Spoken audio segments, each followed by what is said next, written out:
speaker today is Judith Stevens. Now, one of our secrets here at the Fellowship to maintain a continuous stream of inspiring material is our relationships with sister organizations. And one of these is, of course, the ARE. Now, I would estimate that of people who attend here, probably 60% at least also hang around the ARE. I myself have been an ARE member for 35 years. And during the course of those many years, I have encountered the name Judith Stevens countless times. Judith Stevens is a long time, i.e. 45 years, student of the Edgar Cayce material. And during her long tenure at the ARE, she served in many positions, including National Outreach Manager, the head of the Study Group Department, and the founder of the Over the Wall Prison Outreach Program. As a staff member of 20 years, she's a contributing editor to ARE's publications, the ARE Journal, and Venture Inward. And she is also a poet, a musician, and a yoga instructor. So please welcome Judith Stevens.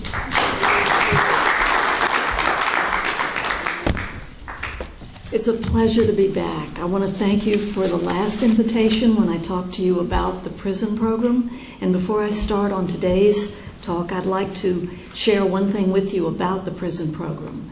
We're going to have a get-together at the ARE to which you are all invited. And I left a poster that Susan and Bruce will put up so that you can see the details. But it's February the 13th from 6:30 to 9:30. We're showing a free movie that was done by a Charlottesville filmmaker, Chris Farina.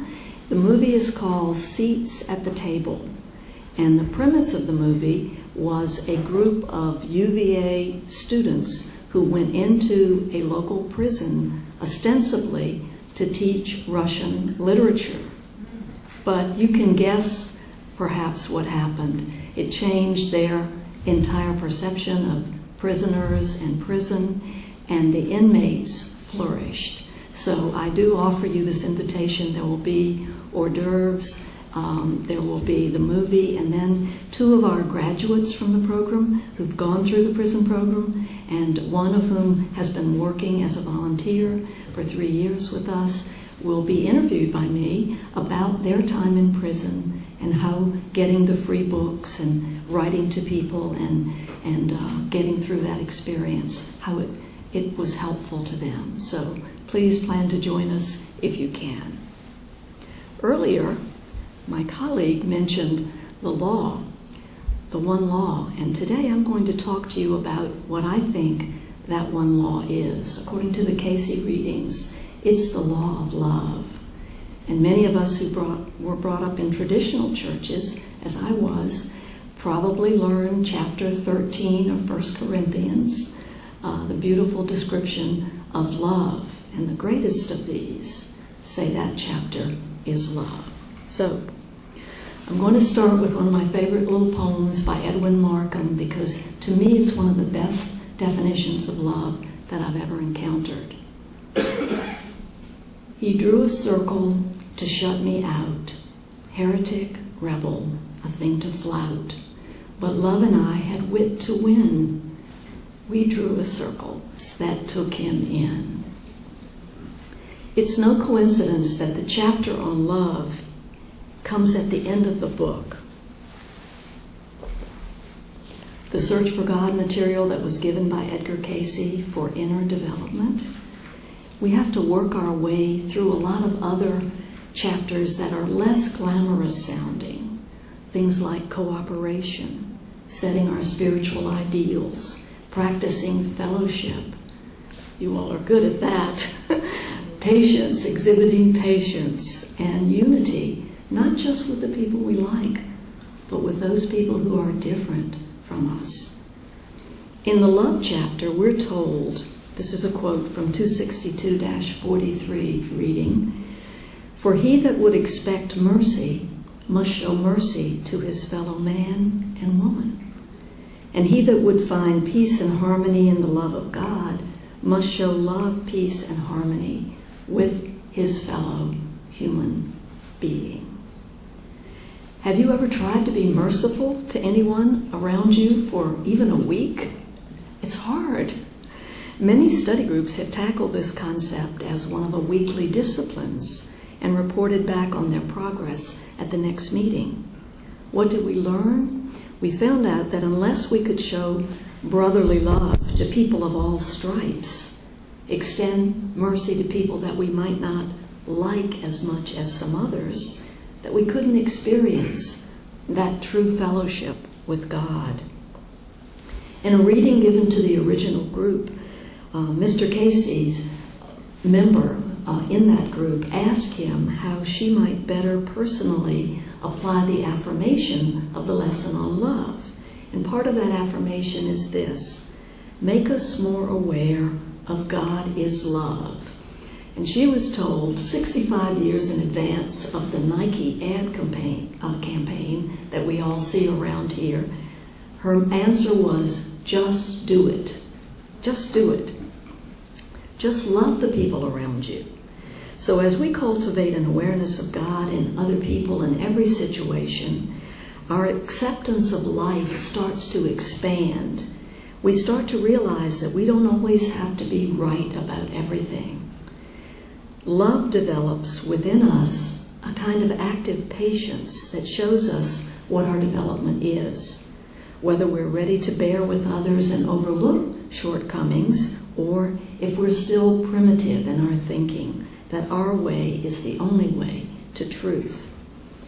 So we're admonished to trust or love when slights and hurts enter in. True love prevents us from feeling slighted or feeling personally, taking something personally because we're tired or we feel like we're misunderstood or maybe not appreciated in the moment. That's when true love comes in. Life is creative force in action, and it's the expression of love. The readings say that love, divine love, is universal.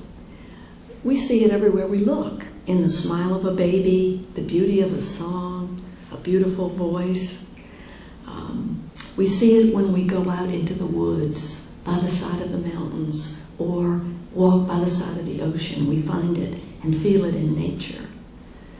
Love is also manifested in the performance of duty I've heard some of you speak of this morning here.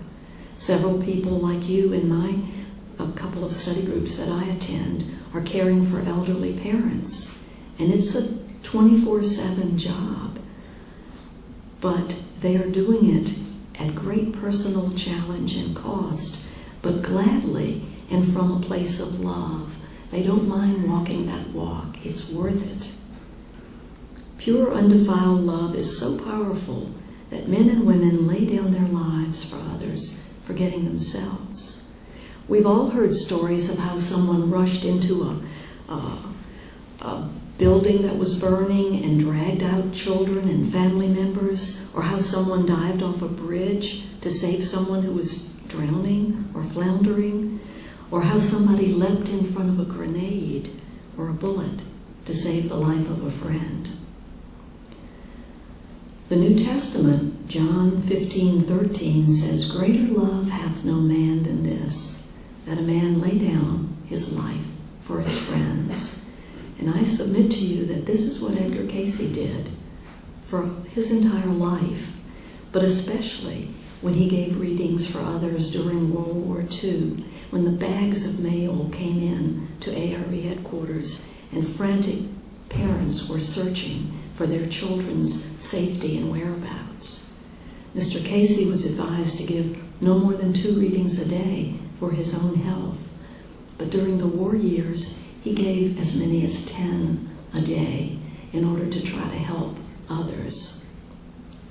Edgar Cayce laid down his life gladly for his friends.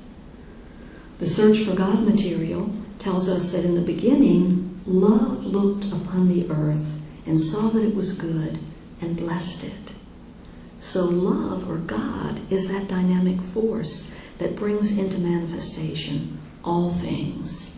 It's the healing force, it's the cleansing force, and it's the force that blesses everything we touch. We see only goodness and purity in others and in everything that we do when we have this love, and we don't impute any lesser emotions or motives to others. We don't think they're trying to do something to us. We simply love them. We don't think ill of them or prejudge them. So as love is God, it's therefore our abundant supply. We have access to it at all times. Do we lack? If we ask ourselves that question, we have to then ask, do we love? Are we loving? Are we giving love, showing love, speaking love? Do we allow conditions to keep us from the realization of the presence of God? If so, how can we expect the flow of abundance when we're keeping the channel blocked by our own thoughts and attitudes? What if we make a conscious decision to dwell on our blessings instead of our hardships? Try this exercise. Tell yourself first thing each morning that whatever happens to you that day is God's will for you. I have a sign taped on the dashboard in my car that reads, "Take all that happens as my planning." And that's my personal reminder to me that whatever comes to me that day, no matter what I thought I was going to be doing, is what God's will for me is, and to welcome it with love. Pay particular attention to interruptions that come in your life. Love the interruptions instead of resenting them for keeping you from your work. Your work are the interruptions. They are the work. Now, I have a favorite little book. I'm sure many of you do because you're all my colleagues and friends. And this was a study that a group of people at the ARE did with her per year. We call them a little irreverently the John group. But they were studying the passages in the books of John that Mr. Cayce suggested all of us read and study as if it was written personally to us. So I'm going to recommend that you take a look at John 14, 15, 16, and 17 and try to see that as if it was being spoken to you. Those 4 chapters he suggested are not as history or stories of living ago, but they're vital information that can help us right now in the moment where we are. Reading 2970-1 promised that if we base our purpose on what is promised by him, capital H, that would be God and or the Christ consciousness, in the 14th, 15th, 16th, and 17th of John, if we do this, we will become positive. We will become a light for others. Reading 34:64, 1 goes on to say, "Know that these words are spoken to thee. Apply them." Then there's the promise of divine guidance through the study of these 4 chapters. Read these not with the attitude that you believe this or you don't believe that, but as you read, apply the messages not to anyone else, but to ourselves, as though he, the Lord, were speaking alone with thee. Read only about 5 to 10 verses a day and apply those verses for that day. Then read 5 to 10 more. Apply that. And this is the promise. If we do this, according to the Cayce Readings, we will find a regeneration of our physical body, our mental body, and our spiritual body. And that's found in reading 2067-6. If we have love, there's no room in us for hate and evil because we see that all things work together for good. The power of love is unlimited. We're the ones who set the metes and bounds. We can use this love constructively or selfishly. We can uplift our fellow human beings, or we can crush ideals. We can instigate revolts. We can wreck civilization. If you don't believe this is true, think about any of the negative messages you received from parents or loved ones as you were growing up. And you see what damage the potential of that can do. And then think about the encouragement or the lovingness that they or someone gave us when we needed it, and how that was like water to a thirsty plant. So it all depends on whether we're in love with ourselves or we're willing to lay down our lives for others. And of course the readings are quick in saying, others, Lord, others. In one of Mr. Cayce's own lifetimes, when he had a very riverboat gambler, wastrel sort of experience, that lifetime was redeemed because at the end of it, he leaped into the river and saved a drowning child. So the reading said the entity gained for that act of love.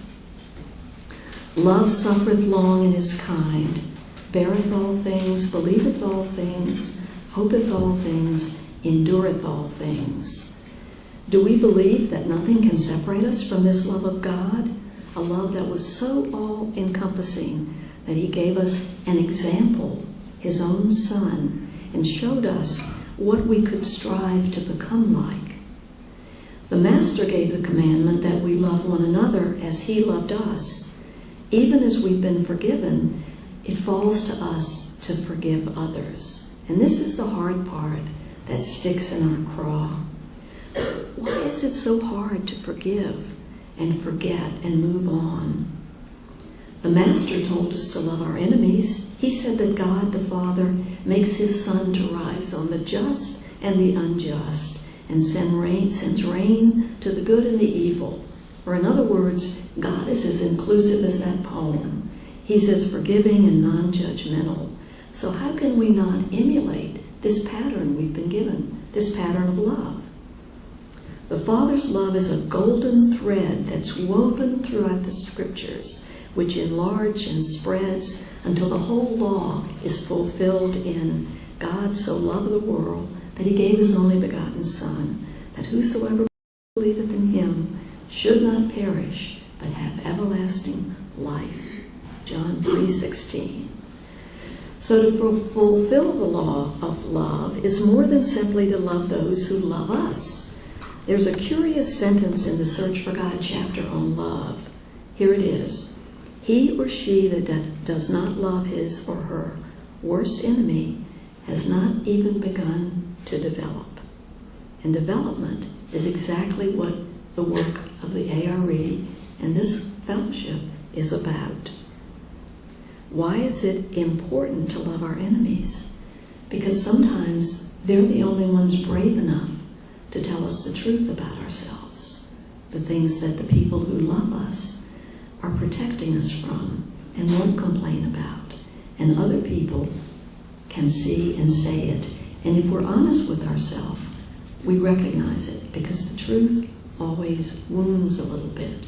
The truth, you've heard the expression, the truth hurts. Well, it's for a good purpose. The Search for God material was given to help people put into practice spiritual laws that, if they use them, would help us all become people of a higher vibration, people truly changed from within. So love is about giving out the best that's in us. The Master asked that we love him and keep his commandments so that he himself could abide with us, even as he is part of the Father.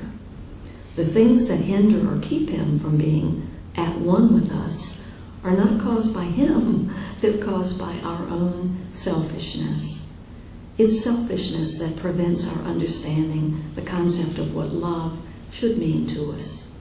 Few of us have found the love that makes us free indeed, the kind of love that keeps us from making unkind remarks and prevents us from being disappointed in things, in people, and in conditions. But again, as Mr. Cayce reminded us, it's the try that counts for righteousness. We are trying. We get up. We try again. We fall down. We get up. We skin our elbows and our knees. We get up. How much of our personal negativity and damaging attitudes are we willing to give up to experience love? Do we know that each and every day we can choose not to be negative? The opposite of love is not hate, it's fear. And perfect love casts out fear. 1 John 4:18. For God hath not given us the spirit of fear, but of power and of love and of a sound mind. 2 Timothy 1:7.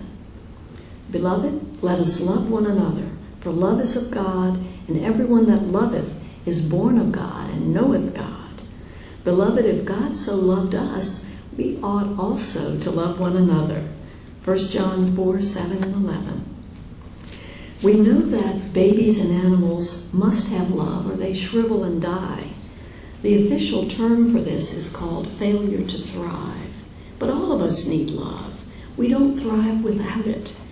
As plants need sunshine and rain, humans need love. One of my favorite poets once wrote, "Our lives are shaped by those who love us and those who refuse to love us."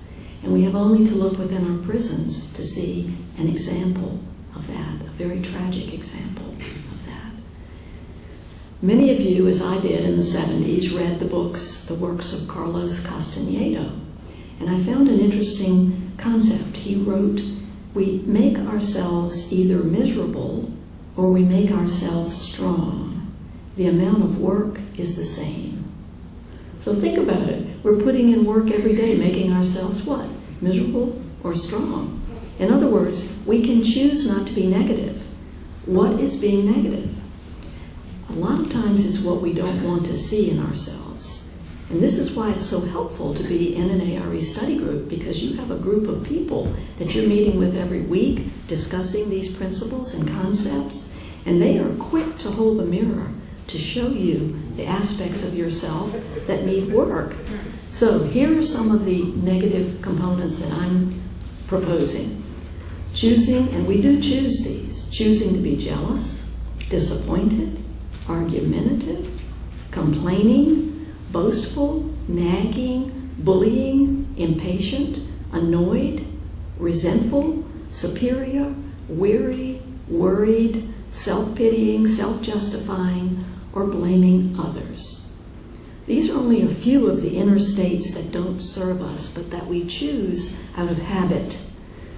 The Russian mathematician Uspensky says that these are the states we have to starve in ourselves while we nourish the positive states, what Mr. Cayce called the fruits of the Spirit: peace, joy, patience, kindness, forgiveness, gentleness, obedience, mercy, justice, long-suffering, happiness, grace, harmony, and love.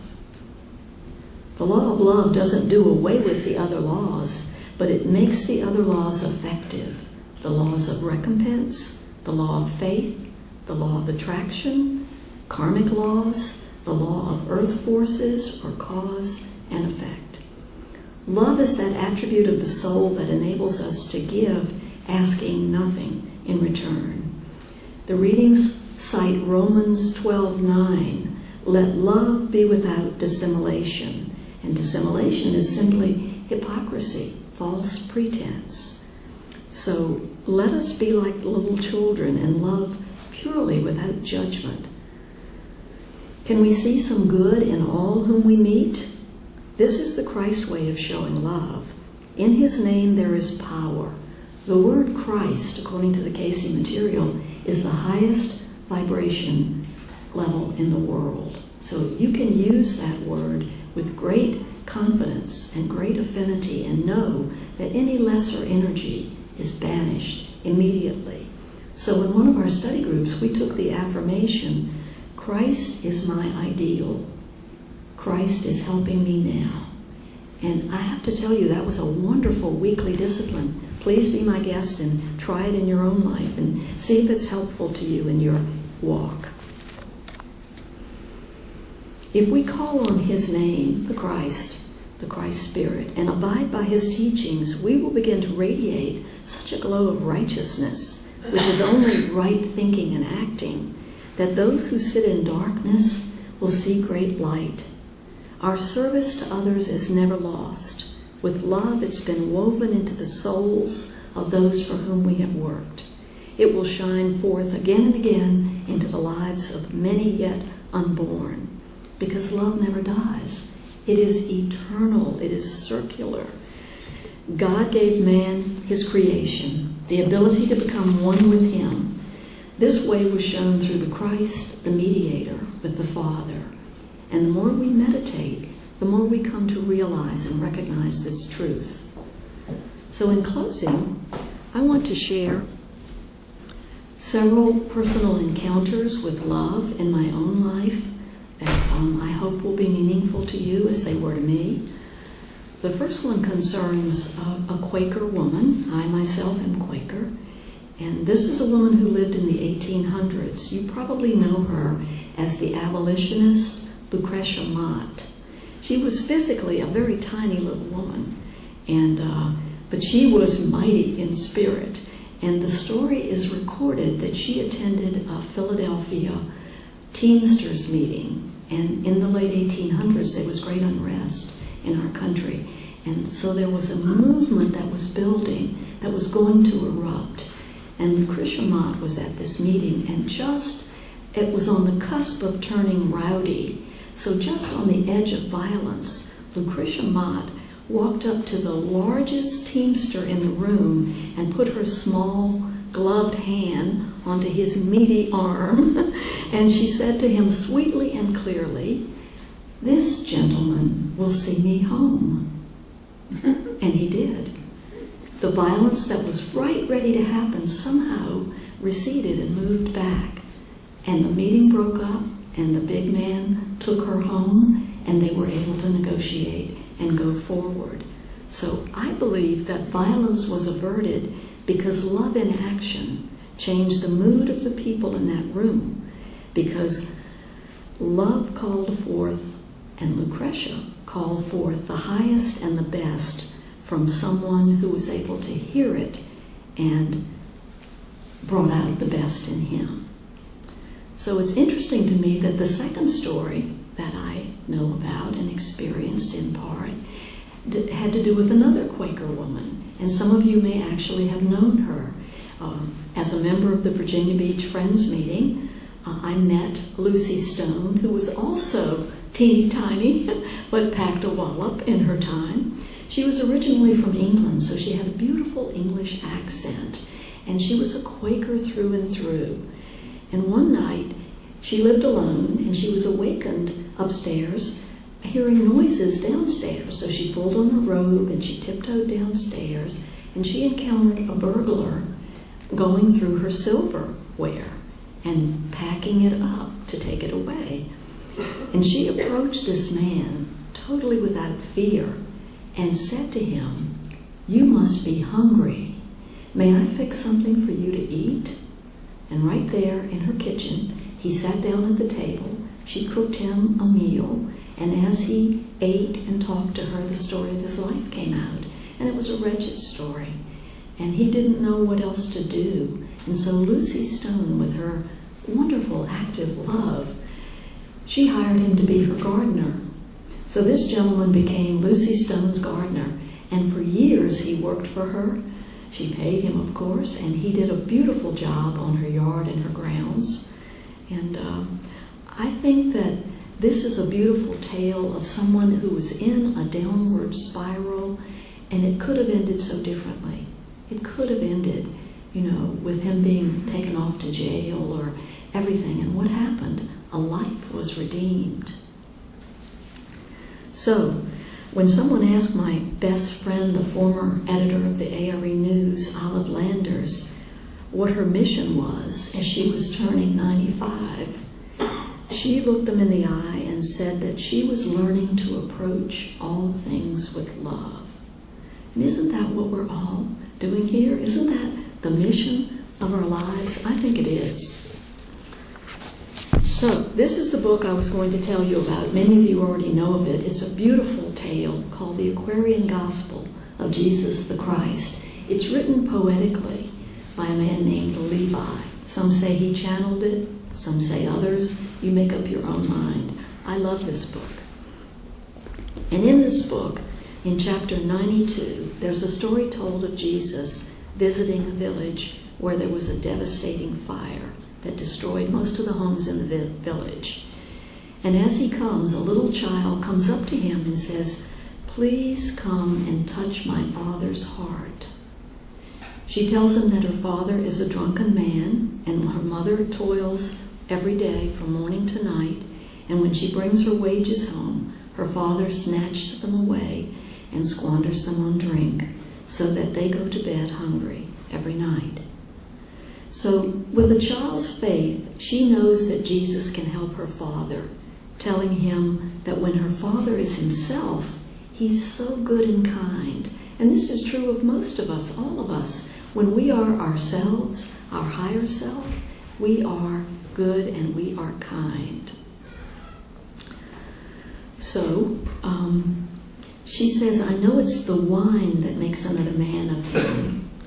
So Jesus went with the little girl, and he found the house, and he spoke to the mother and the little ones, and upon a bed of straw he found the drunken man. So he took him by the hand and raised him up and said, My brother, made in the image of our Father God, will you arise and go with me? Your neighbors are in sore distress. They've lost all they had in this fierce fire, and they must build their homes again, and you and I must lead the way. And then the man rose, and the two went arm in arm to view the wreckage.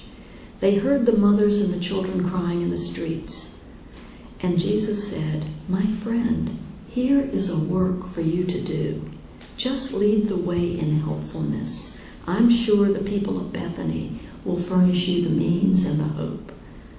So the spark of hope that had been smoldering in this man was fanned into a flame.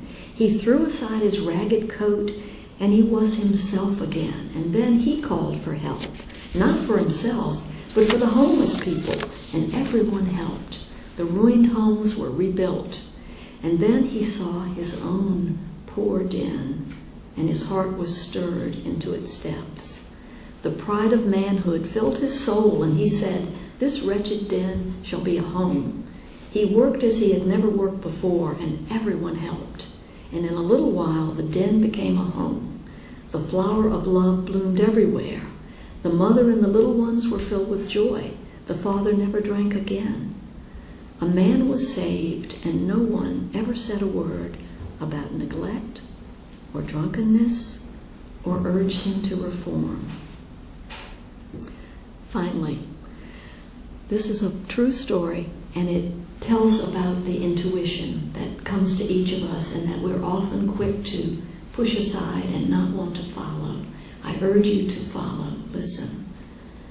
A minister used to walk in the woods every Saturday reviewing his Sunday sermon, but he was experiencing a crisis of faith himself as he went along on this particular autumn day.